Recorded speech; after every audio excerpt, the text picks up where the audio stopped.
биринчиден айтып кетким келет, ушул Бишкек шаарынын тургундарына ушундай жакшынакай мезгилде иштеп колдоо көрсөткөнүнө чоң ыраазычылык билдирем. Андан тышкары ушул Бишкектеги муниципалдык службалардагы кызматкерлер менен чогуу иштегенге чоң сыймыктамын, чоң ыраазымын. Ушундай жакшы шаарды өнүктүрүү программасындагы иштерди ишке ашырганыбызга. Мен ар дайым силер мененмин. Ошон үчүн бүгүнкү чыгарылган чечим мен албетте ойлойм бул политический заказ. Ошого байланыштуу бүгүнкү алган чечимге мен кийинкиде дагы түз эфирде чыгып көп маалымат бергенге ар дайым даярмын.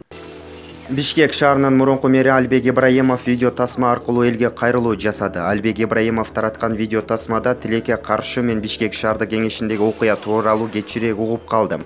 Мен 3 күн тоодо жүргөндүктөн уккан эмесмин. Болуп өткөн окуяларга байланыштуу кыска убакыттын ичинде конкреттүү билдирүү таратам деди.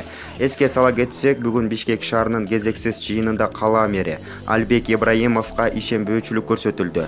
Мындай чечим депутаттардын 40 добушу менен кабыл алынды. Добуш берүүнүн жыйынтыгын жарыялаган эсептөө комиссиясынын төрагасы Валентина Лесниченко Бишкек шаарынын мэри Албек Сабирбекович Ибраимовго ишеним көрсөтпөө боюнча добуш берүүгө 40 депутат катышып, алардын ичинен 40 добуш берип, 1 добуштан мэрге ишеним көрсөтпөө чечими кабыл алынганын жарыялады.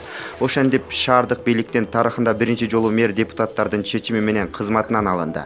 Атамбаев кезинде кош колдоп 1 добуштан кызматка бекиткен. Шаардык кеңеш бул жолу ошондой эле күбө менен аны ыргытып салды. Булак Назар Ньюс KG.